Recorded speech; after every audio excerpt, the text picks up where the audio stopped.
Live. Oh, the sound is still on. Wait a minute. I always forget to mute the sound. Hello, everybody. My name is DrNiggle. Welcome to the Church of Chonkwij podcast. We're goddamn professionals. I'm a professional. I'm the best professional, the biggest, the greatest, the fattest, the oldest, the wisest. Joined tonight by Masami, OmegaConstruct, and Zero Burn. We have been, we took a bunch of time off, and you can go look on Twitter. Everyone and their mother has been chirping at me, what happened to the podcast? Where did the podcast go? When are we going to get a new podcast episode? And yeah, the answer is now. We took a bunch of time off for a plethora of reasons. Work picked up for me. I got 2 projects in the span of about a week and a half, which is a lot. And some church members have been dealing with more personal, family-oriented stuff, and it just hasn't been a good time to sit down and do a podcast for about a month now, almost. So yeah, we took time off. A whole bunch of unfortunate shit all coincided at the same time. So we took a little bit of a break, but we're back, and we're going to sit down tonight, and we're going to have a wonderful conversation about whether or not anybody actually found the goddamn technical definition for what it's called when one dude jacks off into another dude's asshole. Still never found it. Never found that out. Urban Dictionary has not been helpful. If anybody knows what that's called, please, the technical term. I don't care what you think it should be called, because I think it should be called spelunking. But if you actually know what it's called, if you actually know, I'm curious. So we're available. That can be taken multiple ways. Oh, God. We're not that available. We're available. We're not that available. Your comment about it can be taken multiple ways could be taken multiple ways. Your mom could be taken multiple ways. Oh! The innuendos are flying. Flying. We're on a Concorde here. If anyone remembers what the fuck a Concorde was. Yeah, you know what? I missed that shit, because going Logan to Heathrow in like 2 hours, that's fucking crazy. I would love to have that back, but apparently it cost too fucking much. There was too much maintenance involved, and the jets were down too much. Also, they were spacious. Catching them on fire, them catching on fire when they're trying to land and take off and stuff. That was a bit of an issue. Fucking details, you know. If people are going to be that picky, then why do they still buy Kias and Audis and Crown Victorias? Okay, hang on. Easy. I have 2 Kias, and neither one of them has caught fire yet. That's fine. Okay, yeah, to be perfectly fair, the last time that a Kia caught fire, I believe that it was assisted by a Samsung Galaxy S5 or something, or an S6. You're correct, sir. The Note 5, or the Note 6, whatever it was. The Note 6, the one that had the completely fucking defective battery that caught fire when charging. Because that's the optimal time to catch fire. I mean, at least that's when you're plugged in. Pocket. That's true. That's true. Any time for your phone to catch fire, when it's plugged in is probably the best time. Because presumably you're not, walking around with it in your backpack or your pocket or... I just remember getting a phone call from my aunt. My mom getting a phone call from my aunt one time. My cousin had a Volkswagen Golf. She got home from school, parked in the driveway, and went inside the house. And next thing they knew, they came outside and the entire car was engulfed in flames. It just was a hot car. Acceptable. But it was apparently there was a recall on that particular model Volkswagen Golf, that the gasoline would leak onto the manifold and cause fires. How does okay? That seems like the least of the problem. The leaking of gasoline in any vehicle. That's significant. Well, considering how does that get out of the factory? Oh, that's a good question. But speaking, it's a Volkswagen. But speaking of getting out of the factory, is that Yeah, a good segue? I was gonna say earlier when we were talking about when a phone should catch fire. Yeah, it's good if you don't want to get burned. It's good that the phone's not in your pocket when it catches fire. But if you on the other hand, you're depriving yourself of a conversation starter. Because you walk into you're going in for a job interview, and you walk into the office and you give them your name and you're I'm here to apply for this job, and you're sitting down and you make small talk with the other applicants to the job, not too much because you know that you're in competition with one another, but you're trying to size them up without making it seem like you're trying to size them up. And then they go in once at a time and you never see them come out or anything, so you don't know if they get a big shit-eating grin or if somebody made a promise to them or not. But you go in finally and you shake hands with your employee, you sit down and you start discussing your job, and then your pants catch on fire. And it's like, how is the interviewer going to forget that? You are definitely going to make an impression, and you might even get that job. And you'll come into the office, if you get the job, with the pre-established nickname Hot Pants. I mean, it seems like everyone's a winner. Except your pants, which will be destroyed. But that's very in line with the church's stance. We do not support the wearing of pants. At all. We apparently do support the burning of pants, though. Yes. I think we should definitely add that in, because just like people burned bras in the 70s, we should burn pants in the aughts. Or whatever the fuck we're in now. What's 2010 between we're in the 20s. 2020? In the 20s? That's it? That's not nearly as fun as the aughts. Time is a construct. Yeah. Are you sure you ought to say that? Oh, jeez. Unacceptable. I control the soundboard. Oh no! I'm so glad that Doc is back. God. All right. So anyway, what's what are we doing here? What's this? What's the most fun thing that we want to start off talking with? What you got for us tonight, Omega? I got some older topics from a couple weeks back, but still some interesting stuff.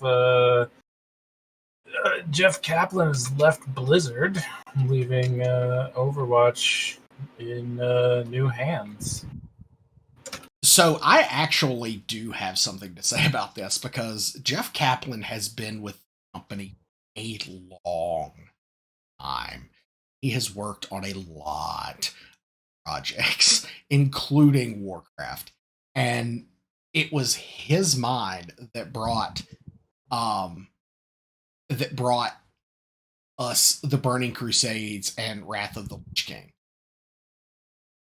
because he was an assistant game director. And what's Overwatch? Overwatch is... I thought you played Overwatch. I have ages ago. Yeah, Leetness actually got me into this. It was, and I'm not even gonna lie, just looking at Overwatch 2, it does look like a fun game. But Jeff leaving that's not just a pair of shoes to fill. That is a gigantic void to fill. So, well, here's the thing. It's fun. The Overwatch is the Blizzard property, which is designed to be fun. I remember the documentary or whatever the fuck it is that came out about this, because I'm the weirdo that watches game design documentaries. And they said that their whole design process was, is this fun? Right down to the buttons on the main menu, like how many button presses to get to a match, how long does it take for you to get into, from one thing to another. There's the interface, there's the sounds, there's the music, there's the gameplay. Just everything is supposed to be the most fun that you could possibly have playing a video game. And when I was dicking around with Leetness, and we were going like 5-man squads, all Bastion, and just annoying the fuck out of anyone that we ever played with, and usually losing, but annoying them nonetheless. It was pretty fun for a little while, and then I just stopped. And I wasn't even aware that... Is there like still a serious like Overwatch community? Are they like have tournaments and people care about it? Oh yeah, they've got Overwatch League and everything. It's a whole thing. I'm gonna look up just for fun. I'm gonna look up how popular Overwatch is next to Rainbow Six.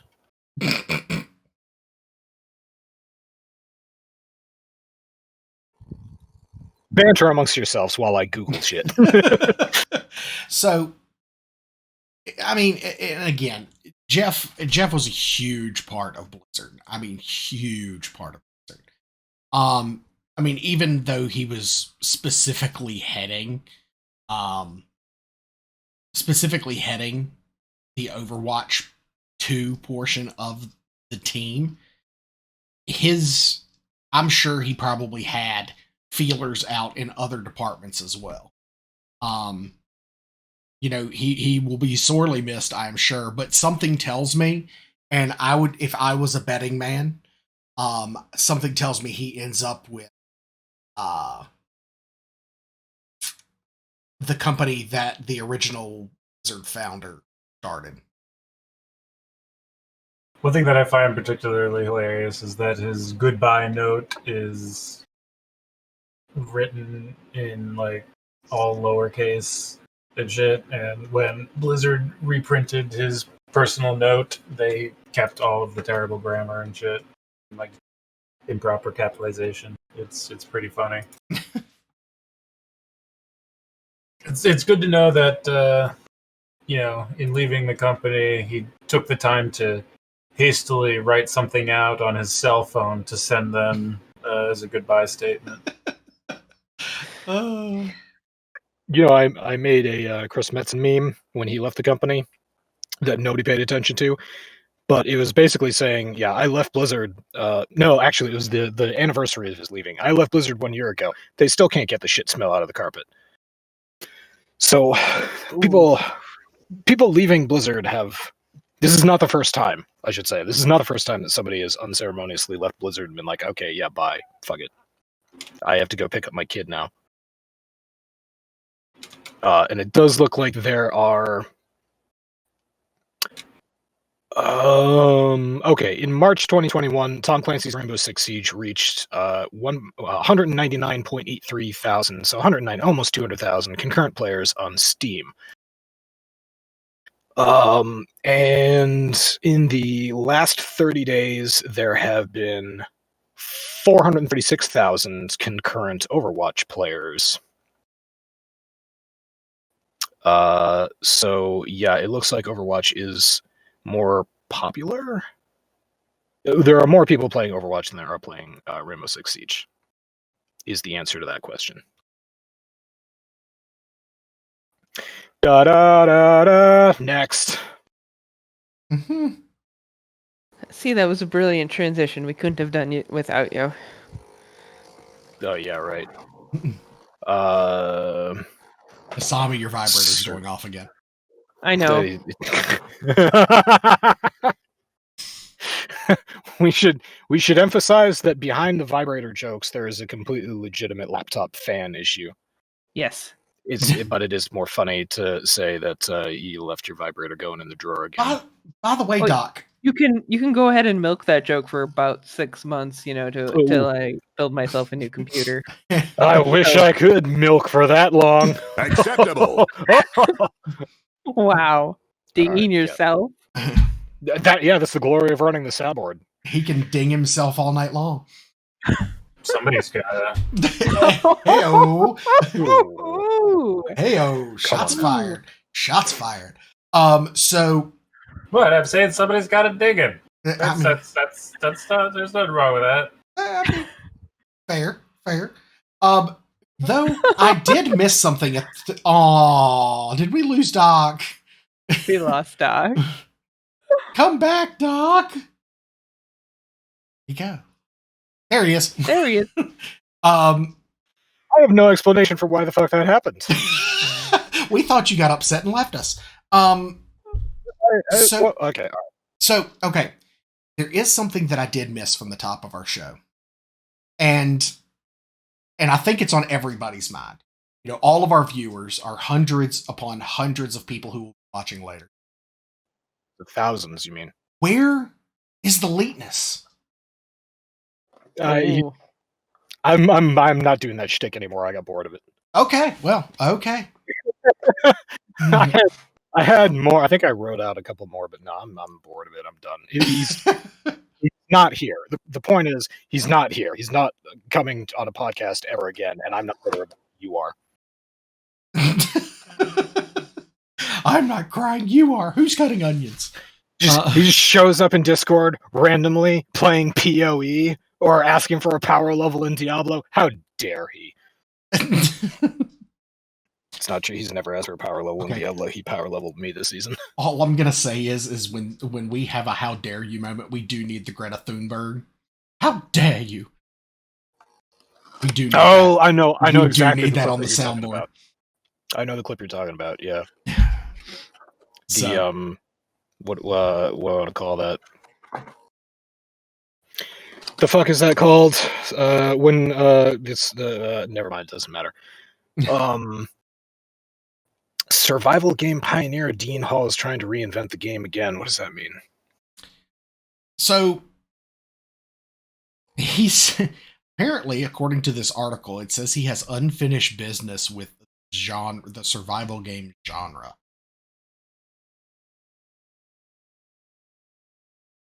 Did he really? Okay, fine. He's a pioneer. Fine. No. Okay. Basically, what the real story here is that the guy who created DayZ, PUBG, he created DayZ, which led to everything that we know of today in the battle royale world. He's decided that he wants to create a new survival game that redefines the genre a little bit and takes it away from the battle royale style that it's turned into.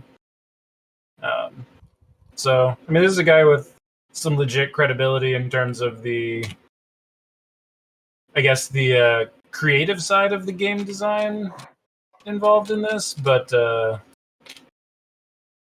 actual commercial success has been limited. I mean, the DayZ Arma mod was super popular, but you don't make a lot of money as a modder. And then the DayZ standalone was, I don't know if you could really call it successful. I mean, it didn't do nothing, but it certainly wasn't a massive hit. If you know somebody that likes to go into Rust and fuck around with people, if you know people that like PvP survival shit, then they've probably played DayZ. It's a crowd that definitely exists on Steam. DayZ was pretty popular on Steam, it looks like. Yeah, it followed a similar story to a lot of other that a lot of other games have followed, like PUBG, to go back to that, where it was developed by kind of a smaller independent outfit, and then as a result, it's a really cool idea that's not executed possibly as well as it could be. And then the big companies came along, took the idea, made it shitty, but executed it better. Because that's basically what put PUBG off the top of the mountain. So it looks like this article is talking about this dude coming back, making a new game called Icarus. And Icarus is going to, quote, players take on the role of an astronaut visiting a hostile planet for the first time. They're not alone, of course. The game can be played with up to 7 other companions on the same server, but thematically there might be hundreds or maybe thousands of other astronauts in orbit alongside them. So, and each one is waiting to take a contract and start their time-limited mission on the planet below. So you're hanging around on a space station, and you get a time-limited mission on the hostile planet that your station is orbiting. So that's an interesting concept. It sounds a lot like just timed missions. In the same respect that, for example, Omega is playing Warframe right now. In the same instance that you could say in Warframe, you're hanging around on your orbiter, and you have the opportunity to visit planets when you go on a mission. I see the obvious difference right now is that the missions are timed in Icarus. So there's that. That's interesting. I'm not reading anything about a PvP aspect of this, but I wouldn't be surprised at all if there was one. Probably going to be some element, but it seems like the type of thing where the PvP would be more emergent than necessarily designed. Like, you're able to do it, but they're, in a survival sense, it depends on how much you want to be a dick to other people. But I think it looks really cool. Like it seems that the core concept he's working off here is addressing the issue of games like Rust and things like that, where you log off, but your shit is still there in the world to get fucked up by all these other players. So it creates this persistent world where you collect resources, you're able to build things with them, but your home base is this spaceship in orbit over this planet, and you go down to the planet to collect things. And the amount of things you can bring to the surface and bring back with you are restricted. So it kind of puts limits on the way that you can, how repetitively you can farm things and stuff like that. So I actually think it's a really interesting concept. I'm just reading this article. When I found it, I was super interested, and I'm definitely excited for that type of game. It seems like the kind of game, Doc, that you and I could spend a lot of time in, because it's kind of reminiscent of a few different games that we've played over the years. Space Engineers, No Man's Sky, especially with the sci-fi theme, but also survival aspects to it. Wait, is there a building component to it too? Well, that's what it's about. You're like collecting resources on the planet. Right, you're crafting in space. I'm not. The article doesn't really go into what you're crafting for, so I'm not sure. Yeah, if you're crafting for building resource or like physically building stuff like a spaceship or a tower, or you're crafting gear to craft more gear. I mean, I don't know the details. Obviously, the game is still super early in development, and this is kind of its announcement, as it were. So I don't know the details of that, but just thematically, and from what little bit of information they've given so far, to me it sounds like it might be something that I would certainly enjoy. I'm obviously not making any final decisions right now, but it's certainly a game that I'm keeping my eye on. Did anyone watch a movie called Prospect back in 2018? Sounds familiar, but I don't think I watched it. It's a sci-fi film. Pedro Pascal was in it. He's probably the big name that everybody knows. There was also the main character was played by Sophie Thatcher. Yeah, Sophie Thatcher. It was about she and her dad, who is not Pedro Pascal, are like prospectors. Hence the name of the movie. They're on a space station. Not really a space station. It's a giant transport that has a whole bunch of smaller ships attached to it, and it's responsible for ferrying these smaller ships from solar system to solar system. Anyway, she and her dad have one of these space capsules. They shoot down onto this planet, and they're prospecting for some stuff. It doesn't matter. That's why the movie is so good. It's because it knows what matters. It knows what it wants to do, and it knows what it doesn't really care about. And it doesn't really care about why a rock is worth a bunch of money. It just cares that the rock is worth a bunch of money, and that's why they're there. So yeah, it's an interesting movie. They go down to a planet. They have a limited amount of time that they can stay on that planet before they need to make it back up to the carrier ship, because the carrier ship is going to leave, and it is not coming back to this particular planet. And an adventure ensues. Sort of in a. Well, no, it's in. I was going to say it's in a Star Wars setting, but it really isn't. It's a pioneer science fiction. So this game, Icarus, sounds an awful lot like Prospect, which is a fine movie. If anybody wants to go check it out, go check it out. It's pretty fun. What are you doing? Quarantine's not over yet. You're still stuck at home. Go watch a movie.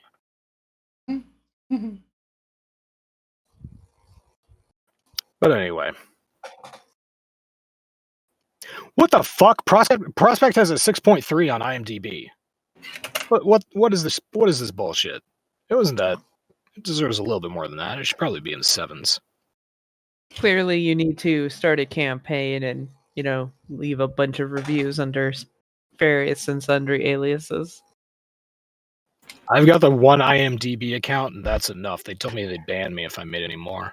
It's like, you're not going to be allowed on IMDb anymore. I was like, oh, nuts. They told you, or they alluded to in their terms and conditions? No, the guy, someone who runs their HR department called me the other a year ago. Was that when you were After leaving? Was that when you were leaving all those interesting reviews on movies? Yeah, that's when I was spamming the reviews for Cats. Oh my god! Look, it's a pretty shit experience, but if you want to see Idris Elba dressed up like a cat, that's definitely the place to go.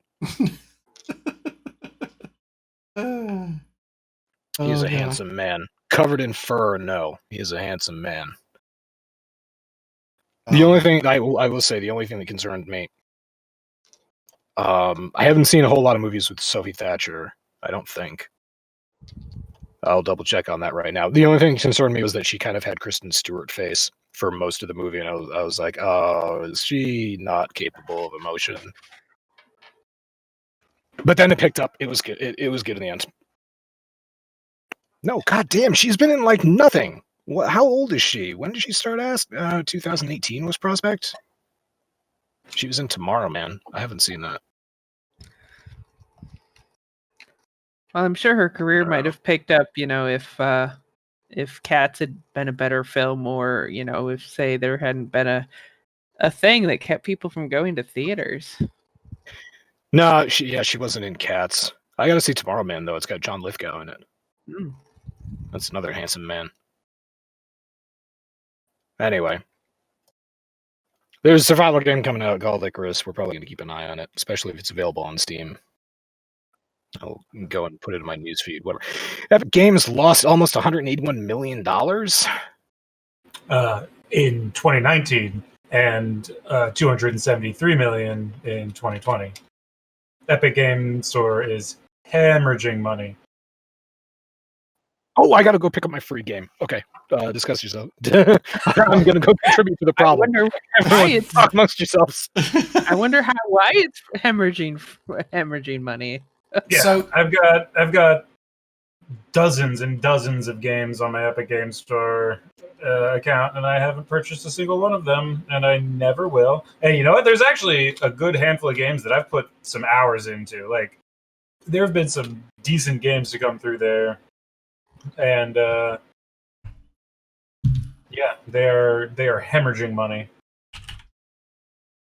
I mean, they're still a profitable company overall because of Unreal Engine and various other businesses they have in the air, like Fortnite. But yeah, this reminds me of an Elon Musk type scenario where his space program and his Tesla program can be hemorrhaging money, but PayPal makes a fuck ton, so it doesn't matter. I'm just wondering how much is this? No, this can't have anything. Well, no, it might have something to do with the Apple versus Epic lawsuit, right? Epic's paying lawyers to do stuff. One would presume. I mean, you got to feed the lawyers somehow.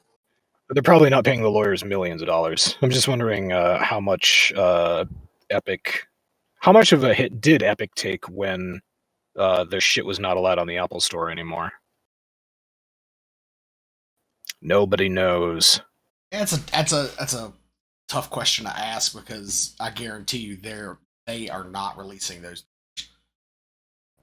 These would be projections anyway.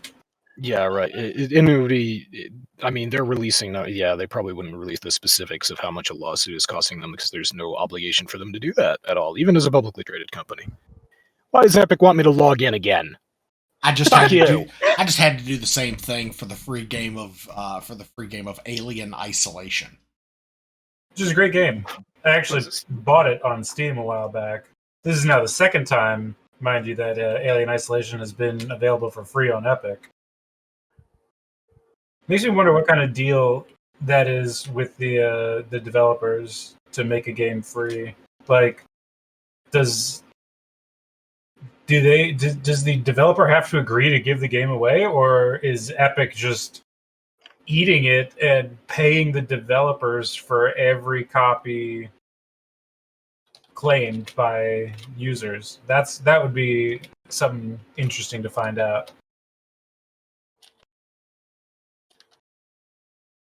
You know what?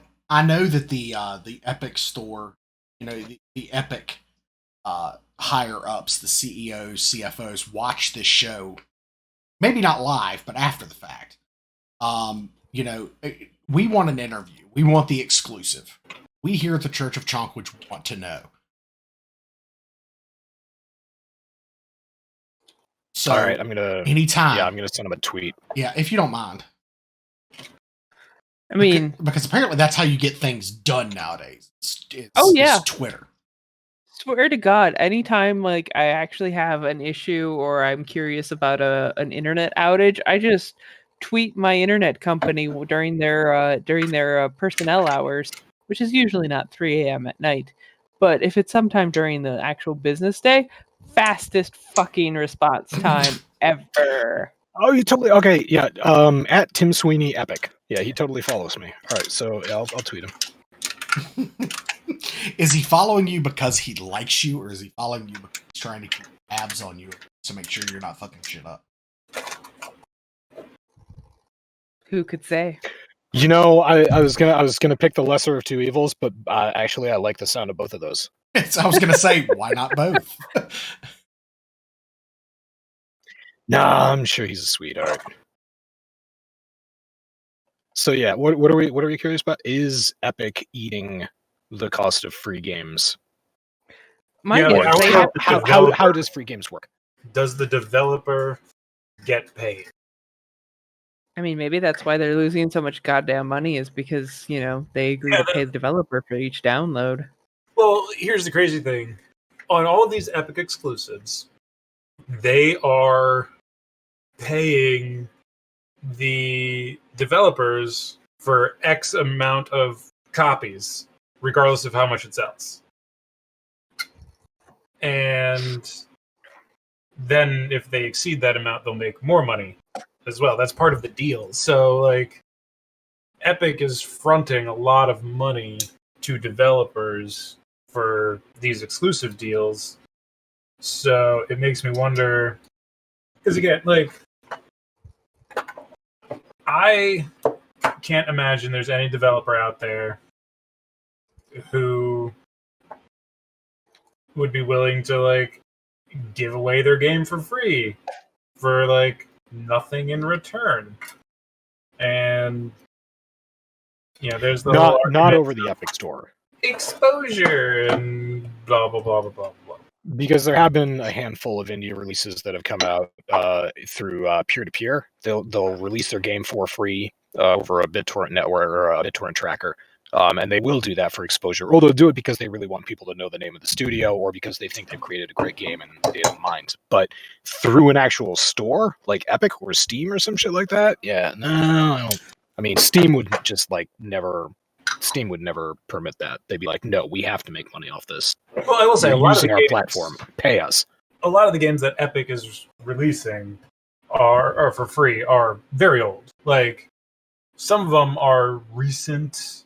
Most of them are with years old at least. And then, I mean, some of the free games that Epic's been giving away go back 5, 6, 7 years.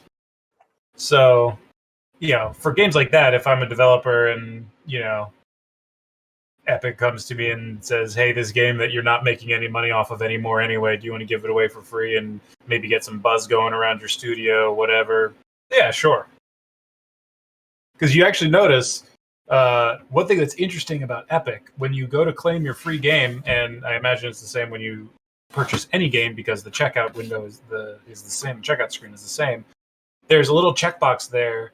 And Epic has made it blatantly clear that they are a platform for developers, not for consumers, or that favors developers.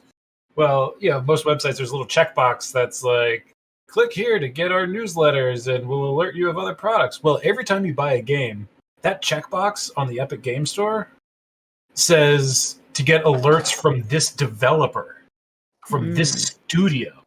And I think that's actually cool. Click this box to share your email address with the developer of this game and receive alerts for new products.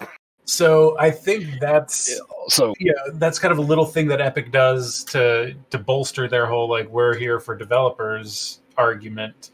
And I mean, hey, if I'm a developer and I've got a game that we released 8 years ago, nobody's bought a copy in 6 months, and it goes on Steam sales for 99 cents every other week just for shits and giggles. Like, yeah, sure, why not? Maybe we'll get some people to sign up to our newsletter. Maybe we'll get some new people following the development of some of our other games. I could see that being worthwhile.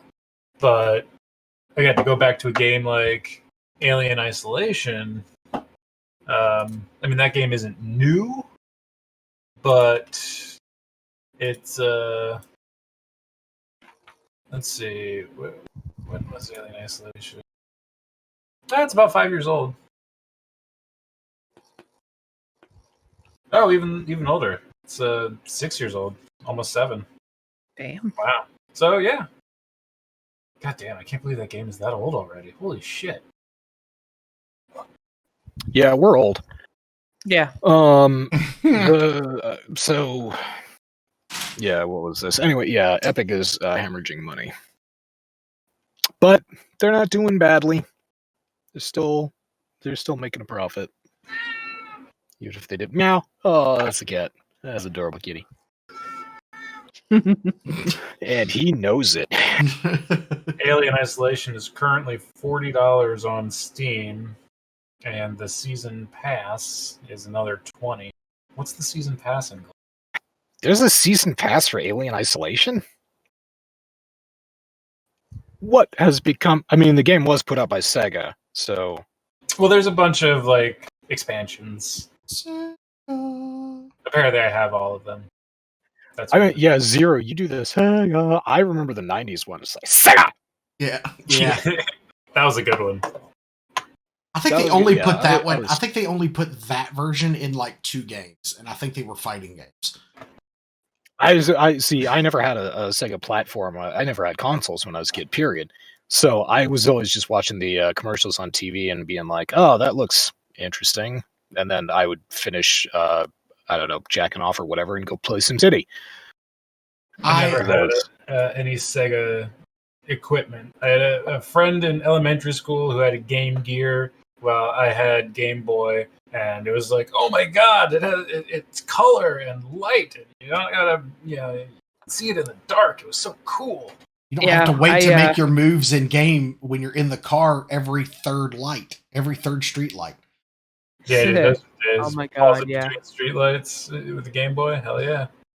I remember getting a Game Boy Color, and let's see, my memory of the Sega Genesis, I never had one. The only game system I had as a kid was a vintage OG Nintendo.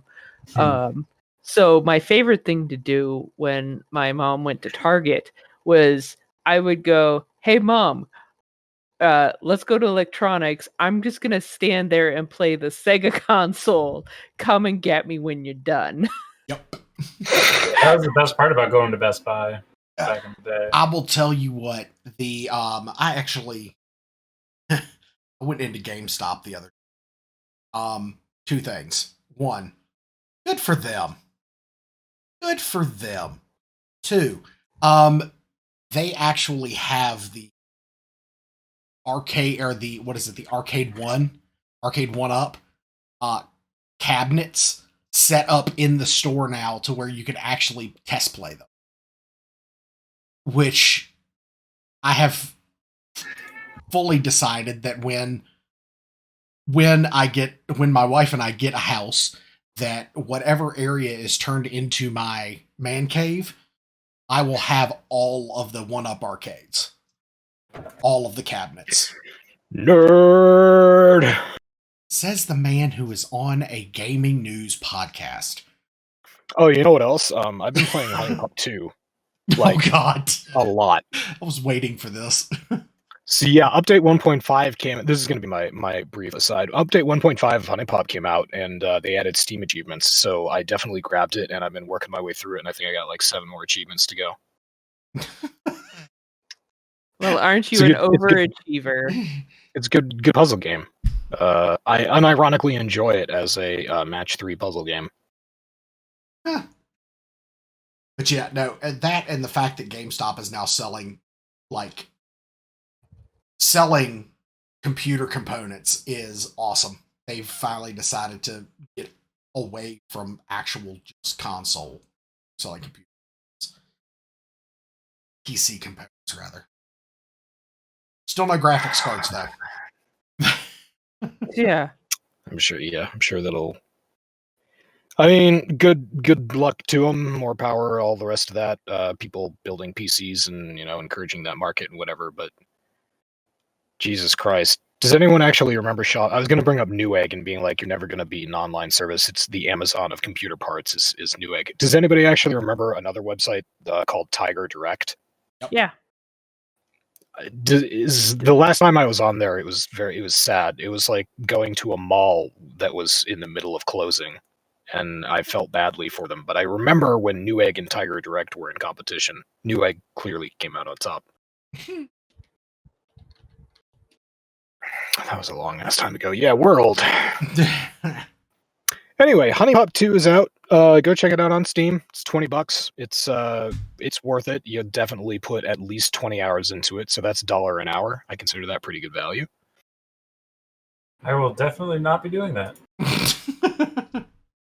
Oh, come on. It's good. It's fun. It's a good game. Well, it's a good match 3 game. The rest of it is weeb shit, but,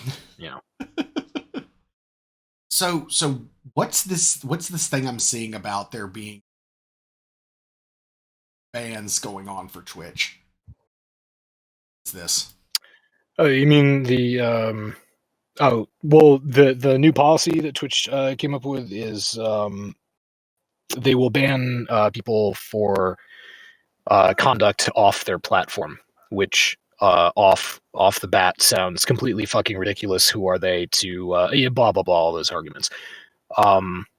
Twitch gave examples though, and they said they will cut off service to people for policy or for conduct which does not happen on their platform if the conduct includes, but is not limited to, deadly violence, terrorist activities or recruiting, credible threats of mass violence, sexual exploitation of children, sexual assault, or membership in known hate groups. So when they detail the behavior, it sounds a lot less shitty, but Twitch will fuck it up. Twitch always fucks it up.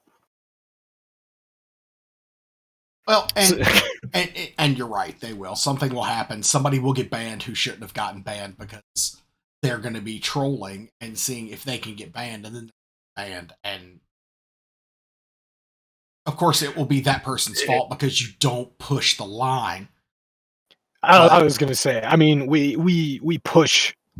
We don't really push any of the shit that's listed here. I mean, deadly. I can't remember the last time that I made a terrorist joke. I'm sure that I have. I just don't remember the last time I did it. And I think it was in a previous podcast format. Okay, so that's fine. Sexual exploitation of anybody? No, not really. Sexual assault again? Not really. I mean, Gwyneth Paltrow's Goop company, that's not really sexual. Well, no, that is sexual exploitation because Gwyneth Paltrow is full of shit, and lighting a candle that smells like her vagina is not going to increase your sexual health. Neither is sticking a jade stone up your snatch. That's not a thing that makes you better. It's not going to improve your sex life. I consider that to be sexual exploitation. So Gwyneth Paltrow should be ashamed of herself. Righteous indignation. That's what I was trying to remember earlier. Righteous indignation. She's okay. So she may feel sorry for herself, but she can feel sorry for herself all the way to the bank because she's making that Disney money. Not even that. It's her company. Like you go take a look at Goop. Okay? Oh, I've seen on her Goop. Website. I've seen Goop. Go take. There's a section of that website that's like mini documentaries about her product lines, and it goes in order. Actually, it might be a full-blown YouTube watch list or playlist. So you can go to videos that she made when she was just starting up Goop, and there's a really interesting change in her behavior. I think that when she started up Goop, she was genuinely interested in all this stuff, and like, what, holistic medicine is obviously not a replacement for medicine that's, based on science. If you have cancer, you should go to the doctor. But, if you feel bad, or, if you're, just feeling icky one day, I wonder if holistic medicine really could, allow you to change your mind enough to change your physical state of being so that you, feel better. And, it's in like a day in the sun versus a day in the clouds.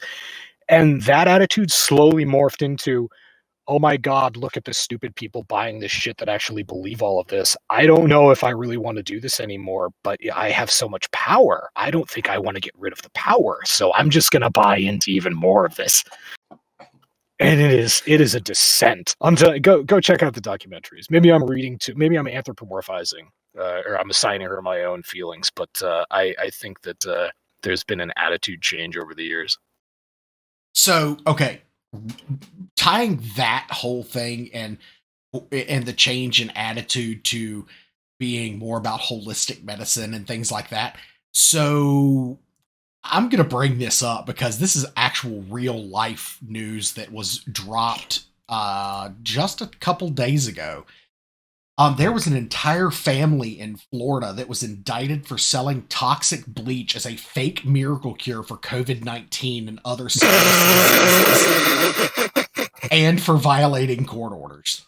Wow, Florida family, or Florida man morphs into Florida family. Miami. Jesus Christ, hang on. right? I'm going to actually bring this up on the podcast because it's directly from the Florida the United States Attorney's Office of the Southern District of Florida. A federal jury in Miami has returned an indictment charging a Florida man, Mark Grennan, 62, and his three sons, Jonathan, Jordan, and Joseph. Really stuck with a theme there.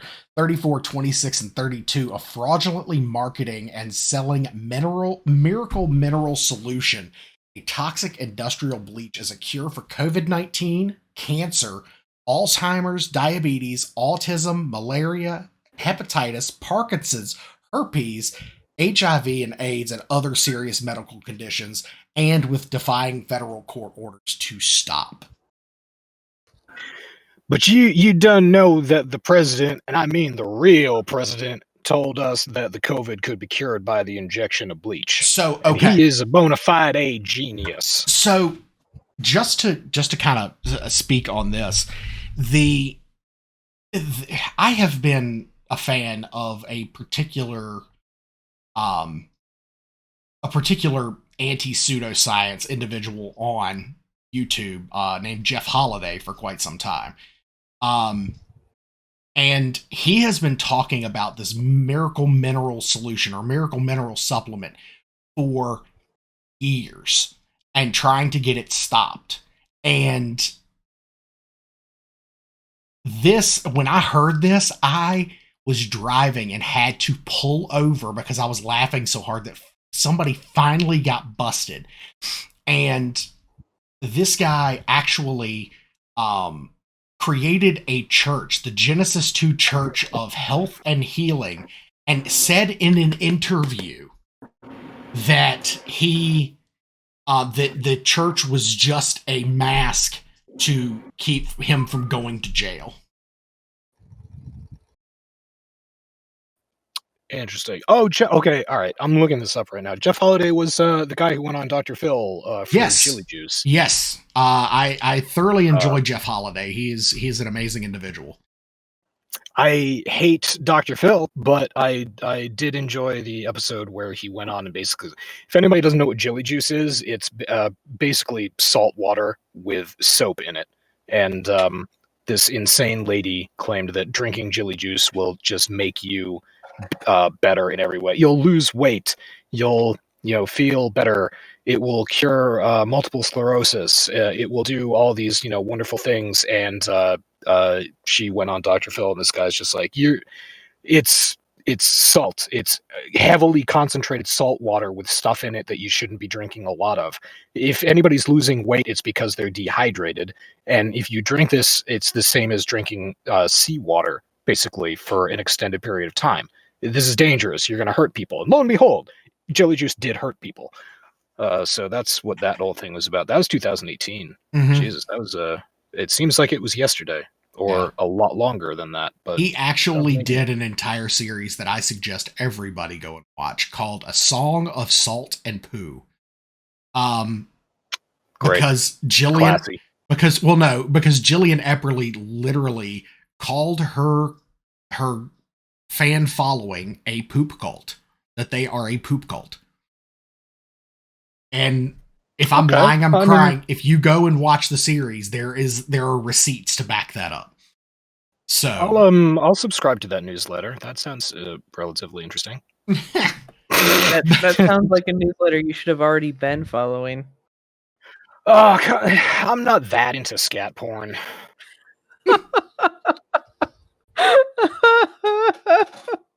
I mean, I'm not really at all now that I think about it.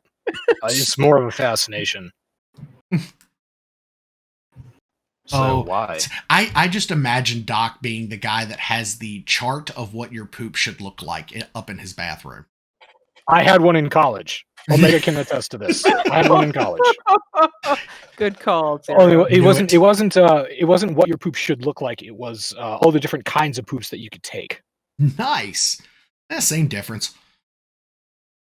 So yeah, it was that was good. That was a good poster. I wonder if I still have that somewhere. Speaking of losing weight and pooping, apparently Twitch has decided to ban the word obese. This is new. Yeah, there's an imager picture attached to this where somebody tried to create a poll. Will he be fat, or will he be overweight or obese? And Twitch wouldn't let him title the poll that way. It violated their code of conduct, according to the red text. Like, it has been, that word has been put on their word blocker. Like, you go on a video game and you can't name your pet a certain name. For some reason, Red Dead Redemption, some reason banning the name Ralph for a dog. I couldn't name my dog Ralph. I wanted to name my dog Ralph. What's wrong with Ralph?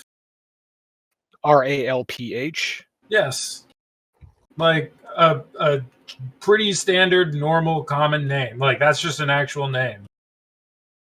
I know. I'm trying to or usually when that happens, it's because there are three letters next to each other that are indicative of something inappropriate. But RALALPLPH, there's really nothing in there that I can make into the start of an inappropriate word. Dang it, Rockstar, fix your shit. Top comment on the Reddit post for Twitch banning the word obese is, "I refuse to believe that this company is run by adults." I agree. This is fucking nuts. Why would they ban that word specifically? So it's a technical term. It's not even, if you want to insult somebody who is obese, you call them a fatty. Hey, listen, we're just look at history though. Retard used to be the appropriate medical term. Now you can't say that. Next thing you know, obese is going to be an insult. It's not going to be. It will no longer be a medical term. It will officially be a term that is used only to insult people and has negative connotations. And then there's going to be some new, gentle, friendly term for fat that will eventually be used as an insult as well. It's just a cycle of language. It's going to be stupendous girth.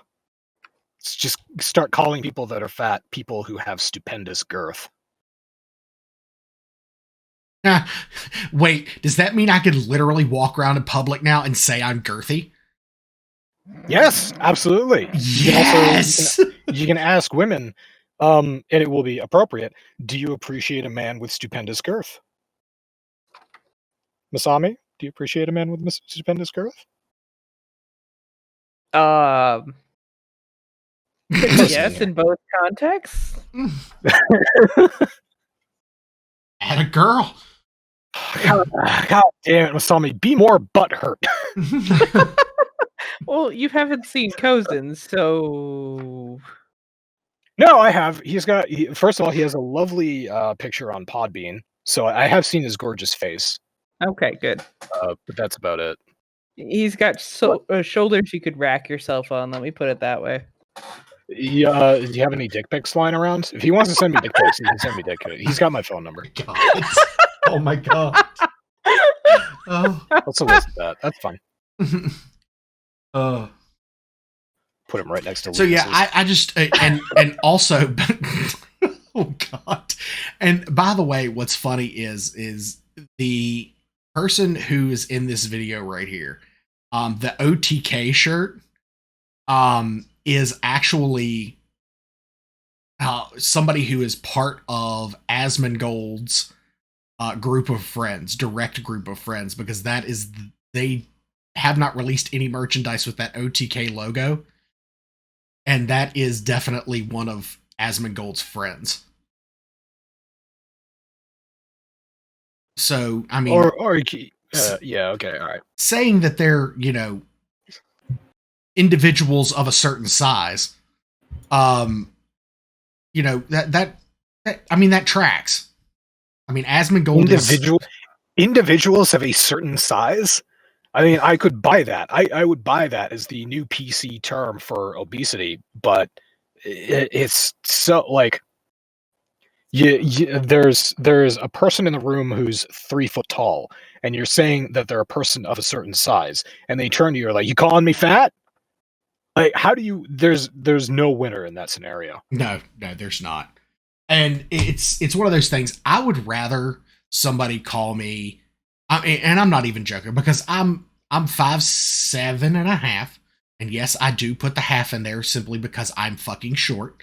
And every inch matters. Giggity. That's what she said. Also, I didn't know your middle name was Short. Oh. Oh. Ooh. Yeah. Anyway, Zero. You're right. You're a cannonball. We know you're a cannonball. I mean, I'm 310 pounds. I'm not skinny by any stretch. I would rather somebody call me obese. I don't give a shit if you call me a fat ass, because I am what I am. If you don't like it, you can fuck off. But the fact that you're swarthy. That's what you are. The fact that Twitch is taking it upon themselves to ban a word that is a medical word that actually shows up in my chart, that is on file with my doctor. I'm sorry. I am sorry. No. Okay. So now the question has to be asked: what the etymology of retard? When did retard exactly become offensive, and who decided that it was offensive? Was there a league of mentally disabled or mentally handicapped people who came out and said, we don't want to be called retards anymore? Or was it just because everybody in the 90s or the 80s and the 90s were calling stupid people retards because that's just what you did? That's what I did in like 5th grade. If you were being a dumbass, you were a retard. Yeah, I legitimately remember that word just being thrown around like okay, here's one for you, and I'm actually going to throw this in the Discord chat because this is interesting. It was actually changed on federalregister.gov in the Social Security Administration's Federal Register. It was changed on January the 28th of 2013 from mental retardation to intellectual disability. Huh. Shit, I've been calling them mentally handicapped. I should have been using intellectual disability. I'm a bad person. Spank me, please. It sounds like you want to be spanked. That's the tone in which you ask for spankings. I deserve it. If I deserve it, does it matter if I want it?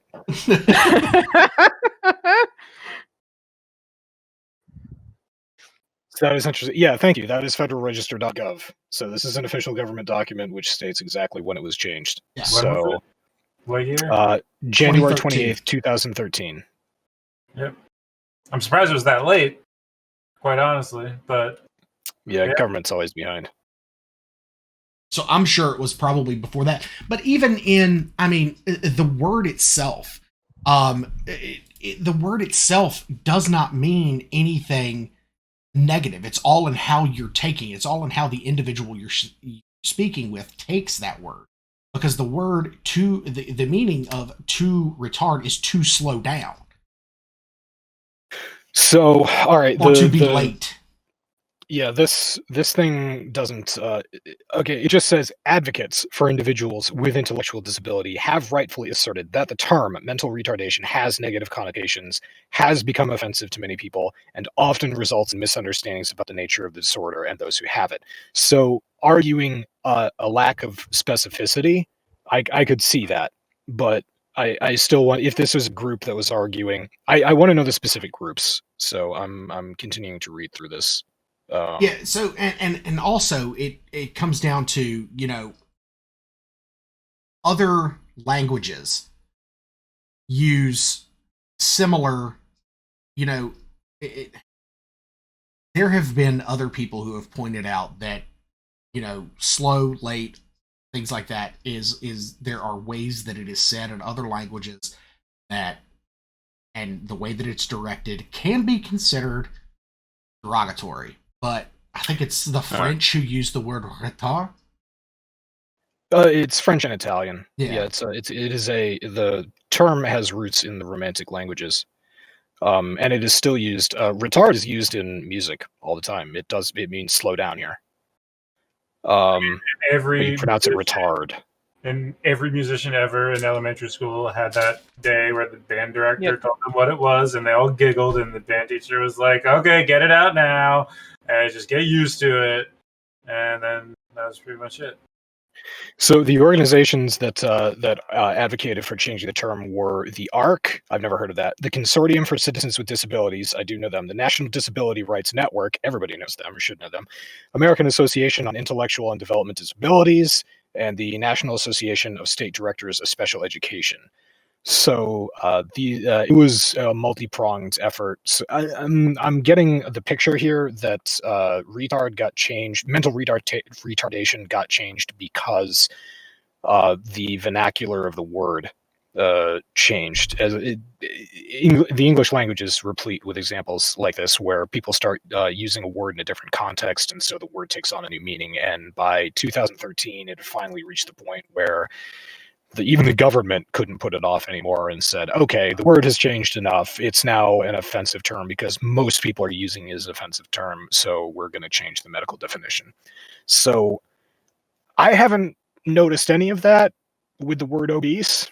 Haven't noticed anybody using obese as like a derogatory term just because it doesn't have that zing to it. It's not really a snappy word. Like fatty, that's a snappy word. You can put that around and have some fun with that. But if that's really where this is heading and obese is becoming an offensive term, I see this more as them trying to get ahead of the curve, to be perfectly frank. This is a fucking sensitive fat ass working at Twitch. Put in a stupid rule into their filter. And I mean, this is just one out of a million other things that we've all heard recently about the ridiculous decisions made by the people at Twitch. And honestly, it's not really that shocking to me. Like, it's ridiculous, but when I think that's a different question. Like, to think, yes, is this ridiculous? Absolutely. When you ask the question, though, am I surprised that Twitch has done something this ridiculous? The answer to that question is a resounding no. I am not at all surprised by this. The fact that Twitch would do something like this. Yeah. I guess Twitch apparently does not care about Diant word lyrics. So we're still free to sing Hey Fatty Boom Boom. Yeah. Nice. It's a fun song. It's a fun music video. All right, yeah. So you're not allowed to say obese on Twitch anymore. Oops. At least they've added it to the filters for poll questions. That's bizarre. Yeah, this is bizarre behavior. I mean, you could bully the shit out of somebody, though, if you were making polls that were like, is this person obese? And all of your fucking shithead Twitch follower fans gang up on them. And you know, I could see that being an issue. But, like, that's kind of a ridiculous reason to blanket ban a word. Yeah. Just like whatever obscure fucking reason Rockstar has for banning Ralph. Come on, it's Ralph. It's a fucking name. How many people out there named Ralph are pissed off they can't name their character Ralph? If you change the A to an O, it would be the name of the character in Sound of Music who grows up to be a Nazi. Well, that's what I named my dog. My dog is named Rolf. I had to go with the German version because I couldn't do Ralph. So, yeah. Wait, isn't that the Muppet dog's name? Also Rolf. Yeah. So yeah, my husky. I was gonna name him Ralph, but I had to name him Rolf. So, okay, he's either named after the character in Sound of Music who grows up to be a Nazi, or he's named after the Muppet dog who plays the piano. Well, it's a double homage. Is the dog who plays piano a Nazi? I mean, these are Jim Henson creations. I mean, are we talking fanfic headcanon here? Because he can be if you want him to. Yeah, this is big brain thinking right here. Like, we need some fanfic. We need some slash fic of Rolf in a Nazi uniform going to town on Kermit. Or no, who's the guy who played saxophone in Oh, what is his name? The guy with the green skin and the blue hair who has the sunglasses. Yeah, it was in Dr. Teeth. Yes, Dr. Teeth and the Electric Mayhem. Who was in the band? Zoot! His name is Zoot. Yes. Naughty Zoot. Naughty Zoot. Oh my god, is Zoot a cross-dressing nymphomaniac?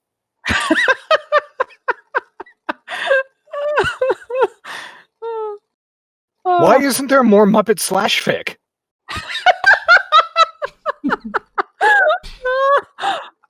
You can find all things on Literotica.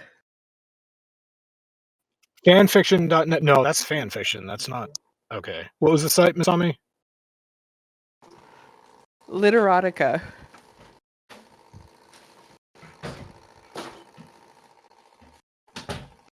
Oh, why, yes, I would like to bookmark this page. Oh, but of course.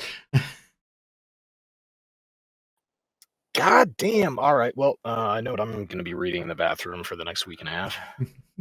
Doc comes out 4 days later looking like Quagmire once he discovered internet porn. Week and a half. I have been going to this website since 2003. I got to go back inside. You have a back catalog so deep you will not come out for years. I made it through like 2,000 SCPs in about a month, so that's something. That was back when there weren't yet 2,000 SCPs, and now I think they're up to like 4,000 or some shit. People keep on writing. God bless them. All right. So what, Omega? What was this thing? The secret club? What is this? I don't remember. I put these topics on here like 3 weeks ago. 2 years ago, secret club member Flosen reported a remote code execution flaw. Oh, right. Yeah. Oh, the Steam vulnerability. Steam, and Steam has a bounty program out, and apparently this vulnerability was reported a couple of years ago. And it still hasn't actually been fixed. So the people who found the vulnerability have decided to violate the terms of the bounty program agreement and go public with it. There's a video of how to do it up on their Twitter, which is kind of funny. But notable addition there that I mentioned. Apparently, part of the bug bounty program is that you can't talk about the bugs publicly. I'm not sure how common that is.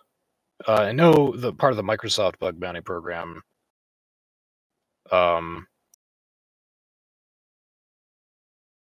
I'm sorry, I'm enthralled with this video now. I'm just curious about how this works. I don't think it's uncommon to ask people not to disclose the bug while you're working on the bug, but I think that's assumed that the bug is going to be addressed in a timely manner, and this is like 2 years, which is not timely at all. Yeah, if I remember from when I read the article, which I may be totally wrong, but it said basically they're under a sort of NDA until the bug has been solved or like resolved. So the people who found the bug when they did have basically been unable to talk about it, and they decided, fuck it, we're gonna do it anyway. Well, I mean, and where is the point in which a bug is no longer a bug because the company is not fixing the issue? Now it's a feature. It's a feature. So, all right. So this is a remote code execution flaw that affects all source engine games. It can be triggered through a Steam invite. I am looking for more detail on what exactly this does. Yeah, I certainly don't blame them for going public with it. I mean, if they've been sitting on it and not addressed it, then good on them. Yeah, that is on Valve. That's not on this group. Well, and this is like a legit security bug too. This isn't like, oh, my client crashed. Wah, wah, wah. No, this is like an actual security threat to users. Like, I don't know what the strictures are of them getting paid, but if they haven't gotten paid yet, it probably doesn't matter a whole lot to them, to be perfectly honest.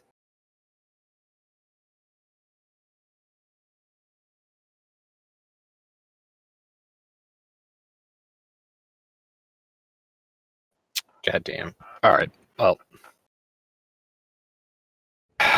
it appears that most of this is confined to CS:GO. Not all of it, but most of it. The CS:GO is the huge example of how this exploit is carried over, and it's carried over through a Steam invite. So you have to accept playing a game with someone in CS:GO through the chat in order to trigger it. Plays that garbage game. It's so fucking Well, I've been looking up concurrent player statistics. Yeah, CS:GO, that garbage, one of the most popular games. You want to know why the game's so popular? Because it supports high-level gameplay, and you can run it on a fucking potato. It's true. It's just, what was it that we talked about a long time ago? It may have been on a previous podcast format. That somebody created and took Doom and put it on a pregnancy test. Yeah, I remember that. That was a good one. And by the way, there were over 1.2 million concurrent Steam players of CS:GO in January. That's crazy. To be specific on that pregnancy test, it wasn't the joke about Doom has always been, what is the simplest hardware, like computer processing hardware, that you can run Doom on. That guy used the LCD monitor in a pregnancy test to display Doom that was being run on an actual computer. Oh, okay. That makes a little more sense. Yeah, so like the hardware inside a pregnancy test is not capable of running Doom. Lord no. But why not? Really shitty LCD pixel screen display. Honestly, the impressive thing about what the guy did was programming a way to display Doom on, hugely pixelated LCD screen. That's the most impressive part. Was that like a dot matrix screen? Yeah, probably. It's basically a Game Boy type screen, except a couple square centimeters. And then we've got.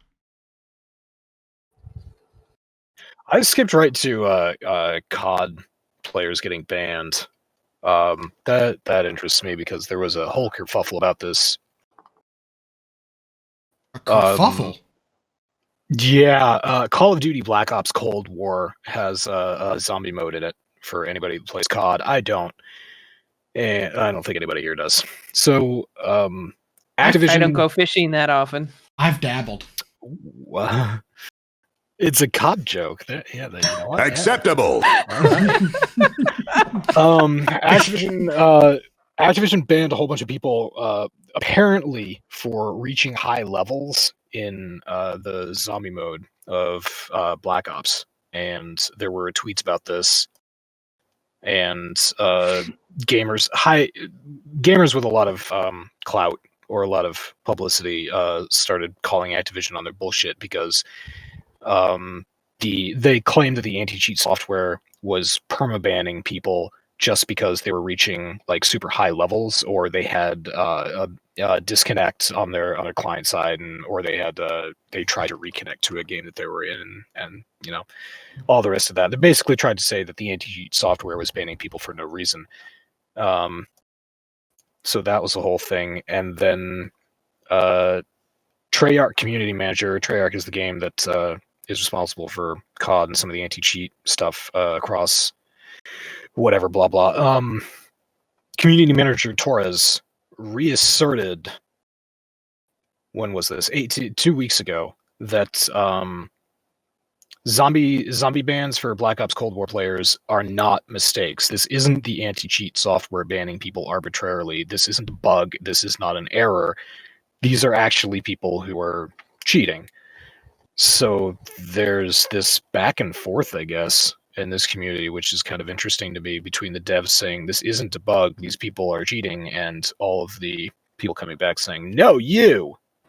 Again, keep in mind, this is a 3-week-old story. There was an update that a number of accounts were restored.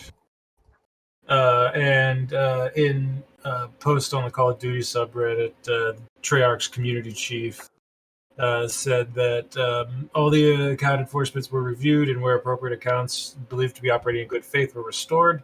Accounts that included additional flags for exploits will retain their enforcement. So, yeah, they're saying that people were cheating, and then all these people are like, what the fuck, we weren't cheating, and now they restored all the accounts and are saying some people were cheating, and they're still banned.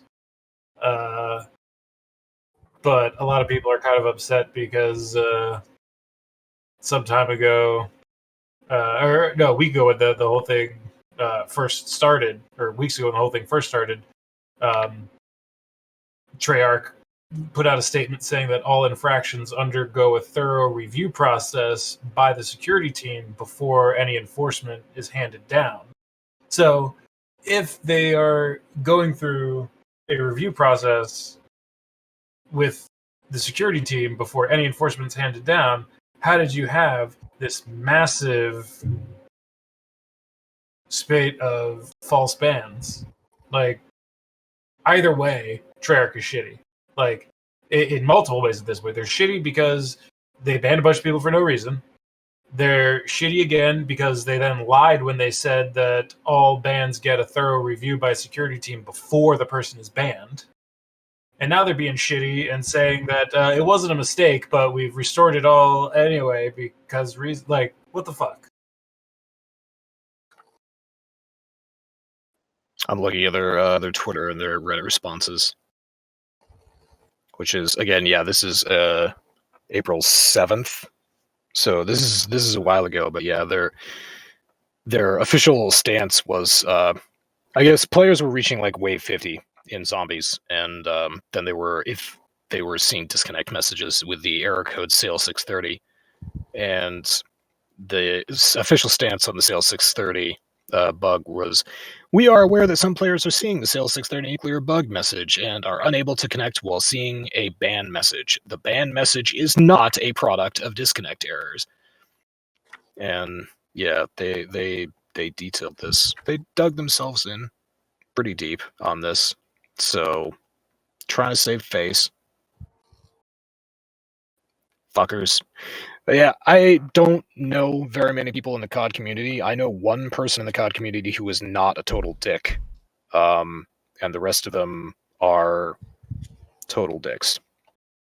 So it doesn't really surprise me that the developer might also display the tendencies of a total dick.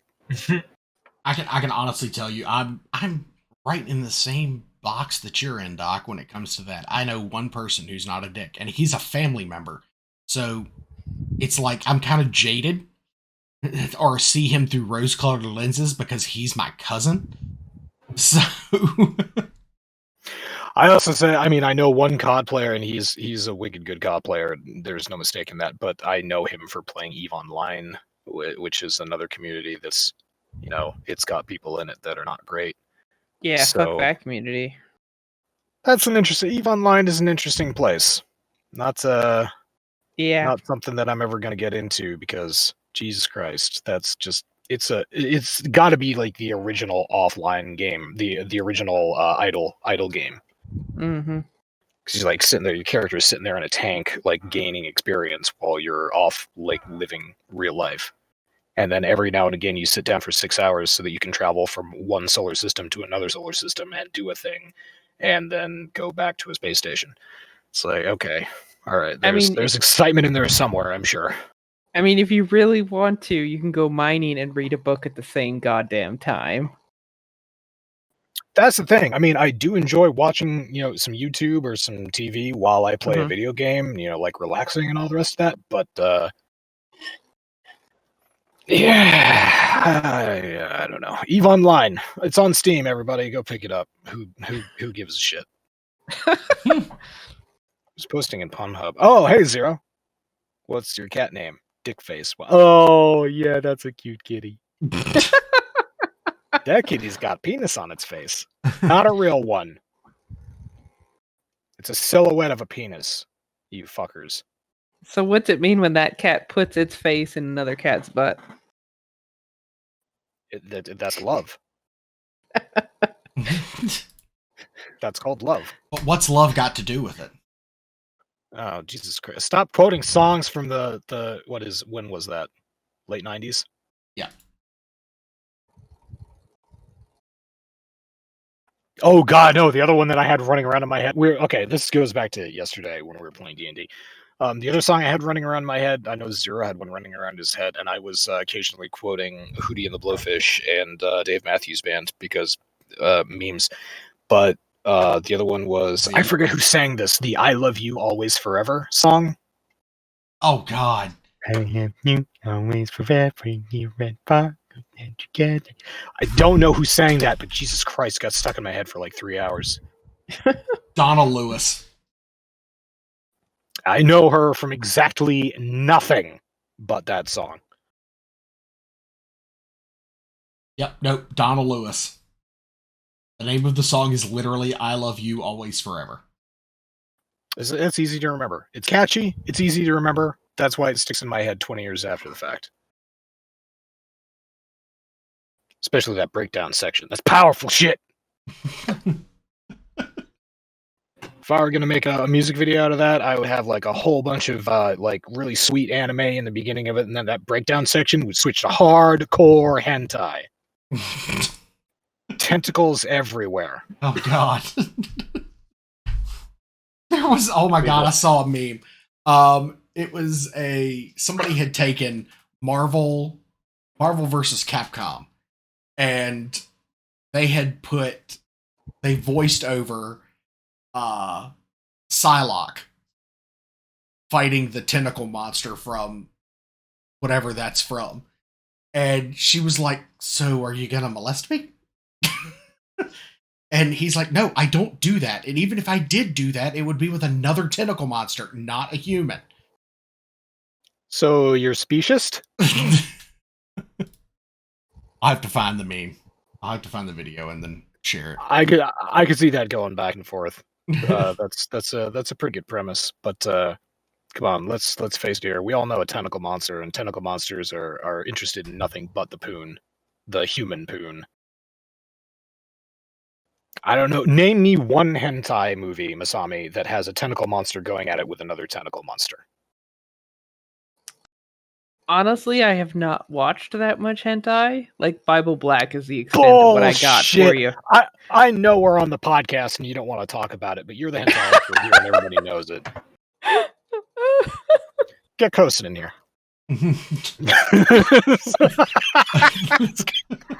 That's my new fucking go-to.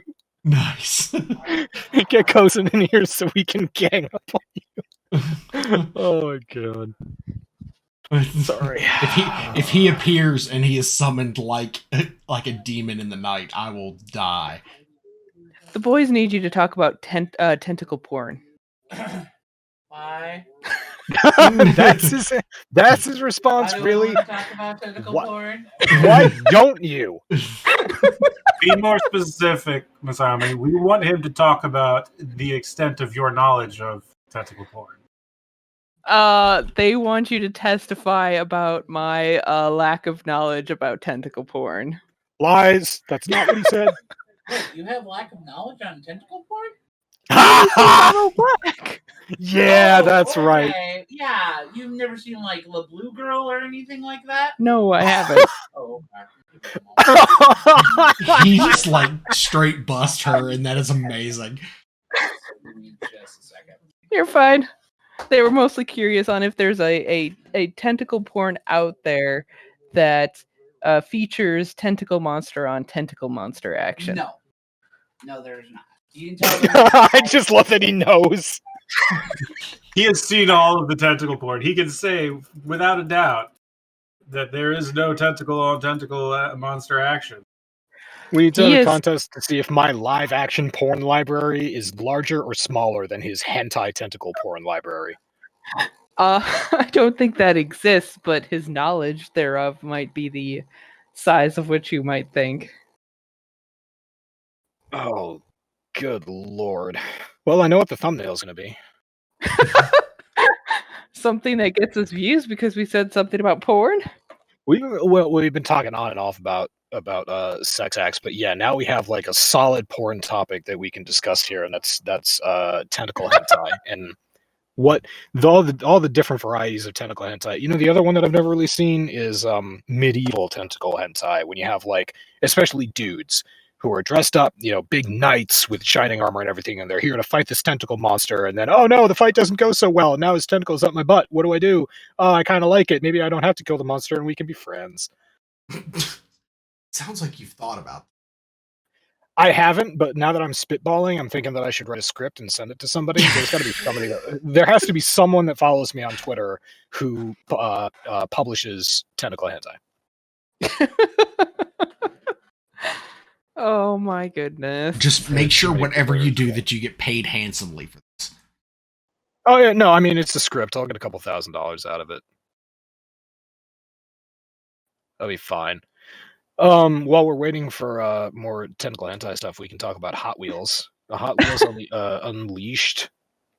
Is this a new gameplay game? Yeah, there's brought back a lot of nostalgia. They released the first like early pre-alpha gameplay trailer, and it looks kind of cool. There's going to be a Hot Wheels racing game, which is an upcoming Hot Wheels game is being developed by Milestone Team, which is the studio behind MotoGP Racing and a bunch of other motorcycle racing games. So they have some experience in the racing genre. It'll be nice if you're into the racing genre. If you're not, then there's going to be Rule 34 of Hot Wheels cars having sex with each other, more so than there already is. Okay, there is already Rule 34 of Hot Wheels cars fucking each other, but there's going to be a resurgence. It's going to be great. So give a whole new meaning to popping a wheelie. Hell. Acceptable. But this takes me back to if anybody remembers the Micro Machines games. Or I remember Micro Machines physically, but yeah, they had games, and then what was it, Marble Madness? Or whatever it was. Oh my god, what was that game? Oh, I used to play it all the time, and I hated it because it pissed me off. I can talk about Micro Machines while you look that up, though. But I really did enjoy Micro Machines. Also, Star Wars had a whole thing of Micro Machines that came out, which was also really cool. But yeah, tiny little cars that inspired a lot of very small, hyper accurate toys for kids, which was great because I was very tiny when I was playing with them. They seemed, really huge and everything. Also, while you're just walking around or driving in a car or something, and you had like a little Micro Machine Millennium Falcon, you could be like, shoo, shoo, I'm flying. Oh, watch out for this twig. It might kill. Oh, no. And then, a TIE fighter would come out of nowhere. That was great. I did a lot of stupid stuff before I learned how to masturbate. Marble Madness was the game. It was literally you had to roll a marble down a course. That was it. That was it, and it was the most infuriating game ever.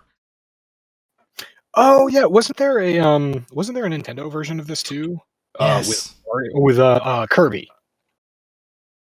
Kirby Ball or something like that, where you had to plot a course to like roll Kirby down a whole bunch of different inclines, and you had to score him into, or you had to collect a couple stars before he rolled into the hole, so you could start the next level. I remember that, and it was infuriating. Yeah, no, I'm showing it on stream now. Yeah, no, absolutely, Marble Madness. The first couple of levels, first couple of levels were amazing, but then they just became like they lulled you into a false sense of security and then snatched your dreams and hopes away. It's true. You thought the game was easy? No. You thought that you were going to be able to get through this in 1 week. You'll be playing this game into your 40s. Yeah, it is hypnotizing to watch, though. Yeah, it's hypnotizing. Oh yeah, no, that was fun. Now I need to go get my Nintendo from my dad's house and all my games. I do. I wonder if I could hook that up through my capture card.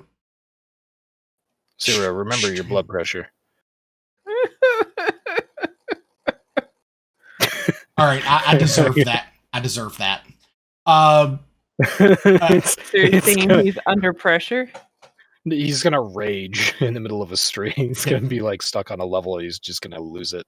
No. The rage will occur off stream because I'm currently farming a mount and have been since Wrath of the Lich King, and I'm on attempt number 689. Yeah, right. You're still doing that? I called you crazy for this yesterday. Yes, it's true. Why? What is that? What's going to happen? All right, I appreciate that it's a thing to do, and maybe you're having fun while you do it, and so the number of attempts doesn't really matter because it's rewarding each time. But 689 times? I don't think I ever did that. How many grifts have you run? How many grifts have you run, Doc? Greater Rifts? Jeez. Quite a few. But that's the thing. Of defense in Warframe have you played? But I wasn't after one thing. I'm not still after one thing, and that's not the reason why I keep on doing it. Yeah. For grifts, I've run 1 billion of them because it's the best way to get legendaries, and that's just how you rank up during the season. And it's the only thing to actually do in the game. After a fashion, yeah. Basically, I finished my season journey for D3, and I haven't played since.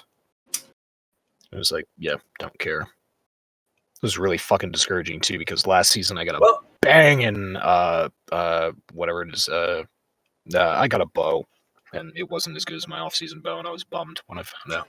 Actually, the real question is, how many times have you tried to get those wings? Those cosmic wings. Oh, the cosmic wings. I see. Here's the thing. I mean, the number of rainbow dobby runs that I've done is probably between 1 and 200. The number of actual portals that I've gotten is probably like a dozen. Yeah. So that's why I stopped that 2 years ago. So I was just like, yeah, I'm doing this over and over again to no avail, and I'm sick of this. I'm done. It's going to be one piece of glitter that I never get in Diablo 3 is the rainbow wings. Well, I mean... the butterfly wings. Butterfly. It was like I was telling Omega yesterday. There is a 1% chance of this mount dropping off of final boss. 1%. And then so you think as you think that's crazy. Well, then as you like, I've got 6 characters at level right now that could do the raid solo and just run through and just burn everything out. Each time that you complete it with a character, that chance goes up by like 0.025% or something ridiculously low. And it's like, okay, so you might get to 2% if you have enough characters, but I know that there are people in my guild who are continually doing this and doing it across 50 different characters on 3 or 4 different servers every single week just to get this mount. Because it's the one that they are missing. Okay, so you want to talk percentages here. Let me hold my beer. Oh my god. Which one? That is a southern thing, sir, and I ask you. No, I'm kidding. Well, that can offend me because I can't read. That's another southern thing. Okay, sorry. Okay, so probabilities here, statistics. Running rainbow dobbies to get the cosmic butterfly wings.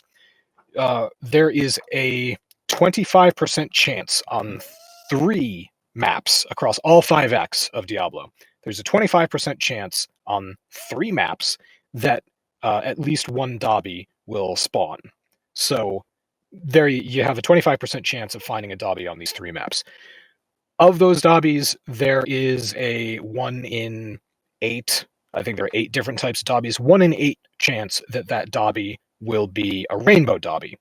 Wait, that can't be right. They're not equally weighted. Are they not equally weighted? A vast majority of the dobbies are just regular treasure goblins.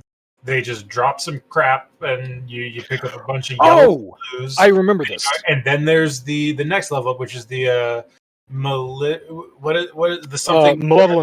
tormentors. Malevolent tormentors. That's the next level up. They will drop something a little bit nicer, but still basic crafting mat shit.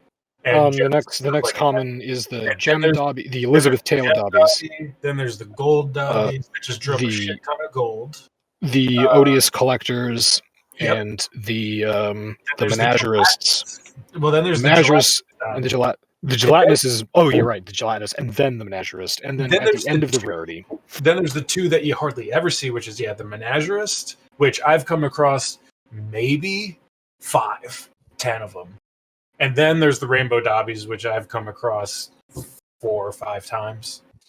So, okay, here's the thing, because I did work this was years ago with Sid that I worked this out, and the statistics of this are up on, I think, the Battle.net for Blizzard forums, because Blizzard is good at sharing statistics with their member base.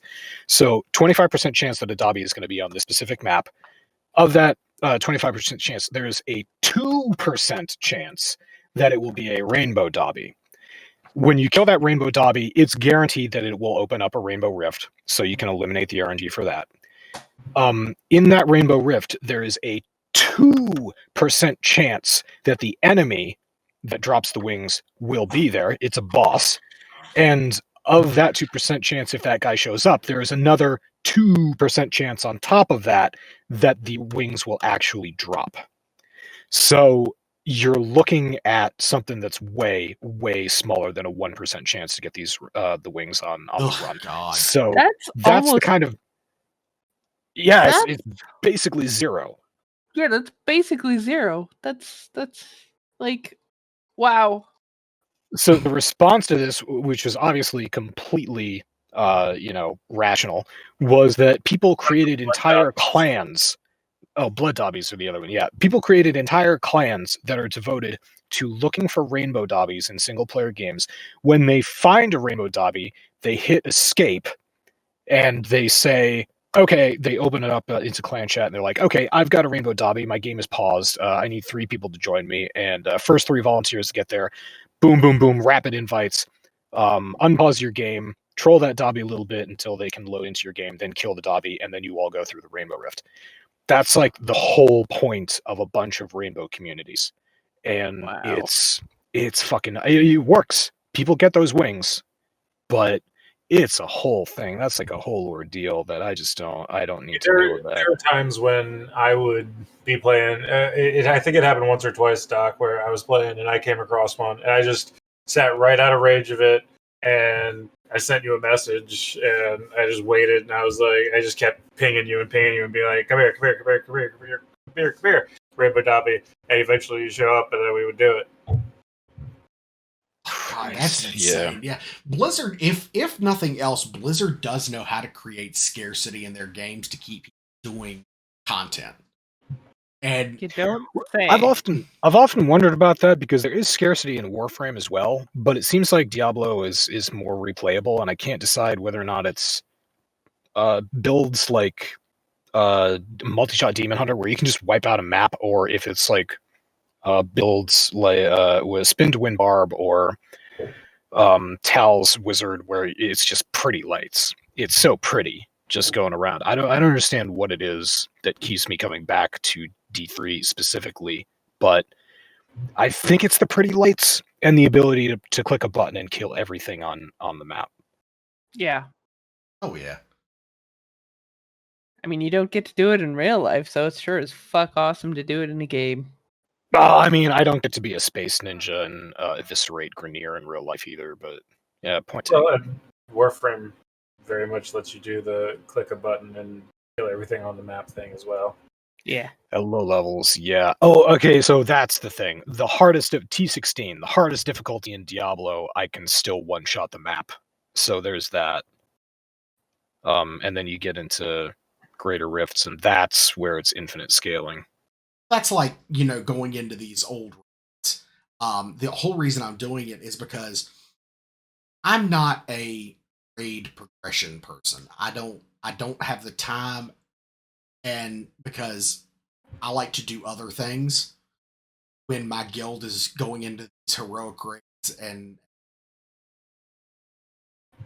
beating their head against the wall for 2 days on Like one boss. living your life? Well, I mean, like they raid on Sundays and Mondays. Well, what do we do Sundays and Mondays? We've got D&D and podcast. And I'm okay with that because that means I'm not smashing my face against a wall trying to beat one boss and trying to figure out mechanics. That's the whole reason I like LFR, or the looking for raid system in WoW is, yes, oh my god, it's a dumpster fire, but it also gives me a chance to see out the whole story without having to smash my face into a wall every week. And because I like to play video games for the joy of it and for learning about the lore, things like that. But nerd, fuck off. But You seem kind of nerd. but it's the it's the lore for me that does it. I beat the raid. This current raid I actually beat when they released the 4th wing on LFR. And when they released it, I went and did it. I beat it. I got the lore tidbits that I wanted to get. It closed out the story for me, and that's it. That's all I wanted. I'm not concerned with gear. I'm not concerned with, with being the best in the game at anything. I mean, hell, I have 8 different characters on one server, and I play all of them at a very mediocre level. So it's not something that I personally strive for. So my progression is transmog. I want to make my characters look as absolutely amazing as possible. I mean, Fashion Frame has always been endgame for just about everything. Yeah. So, right now, the meta for transmog is clothies. Cloth wearers are where it's at because it is super easy to get all of the cloth stuff, and it fits about 6 different characters, or 3 different class types. 4 different class types. Cool. But that, all right, okay. I don't play WoW. I don't know how the shit looks. Maybe it looks really So- banging.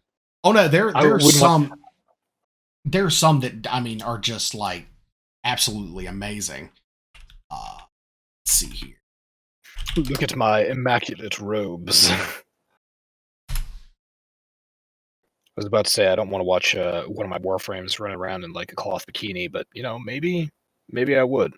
I don't know. I'm not sure what it looks like underneath all the metal armor. See, like warlocks, Probably horrible. Warlocks and mages have probably got some of the better sets. Paladins generally end up look like giant golden dildos. In every single thing that they have, but like I think warlocks have to be my favorite because they've got that dark look, and they've also got the the demonic thing going for them. So I kind of like that. But like what I'm showing on what I'm showing on stream right now is like the Fire Lord vestments for mages, which are available out of Firelands raid that came out in Cataclysm. Not gonna lie, I was expecting these to be a lot more slutty. No, the top tier armors are not actually all that slutty. It's the crappy clothes you get along the way that are slutty. You actually get more covered up the higher level you go. That doesn't make any sense. That's completely contradictory to every anime that I know. Yet WoW is one of the most popular MMOs. Well, used to be anyway. I was gonna say. Yeah, it used to be. They're working on that. The fact that it's still kicking is impressive. Anyway, to cap off this podcast, take a brief break here to thank our sponsor, Pringles Wavy Moa Burger Chips. If you like Pringles, then you are going to love Pringles' exclusive partnership with Halo and the new Moa Burger flavor that brings to life the fast food from the Halo universe with an interstellar twist on the much-enjoyed, sometimes ridden, and oftenly misunderstood Moa bird. So yeah, Pringles. Not actually our sponsor. I would like them to be a sponsor though. Pringles, if you want to send me free shit, I'll gladly plug your chips because they're pretty good. That was a fun read. There's a fun story about these chips. So, a couple weeks ago, Pringles released these special chips called Halo Moa Burger because based on an animal in the Halo games, kind of out of nowhere. And for one thing, it's kind of funny because they taste like beef apparently, but it's a bird. But also, when you think about what happened, the new Halo game got pushed back from 2020 to late 2021.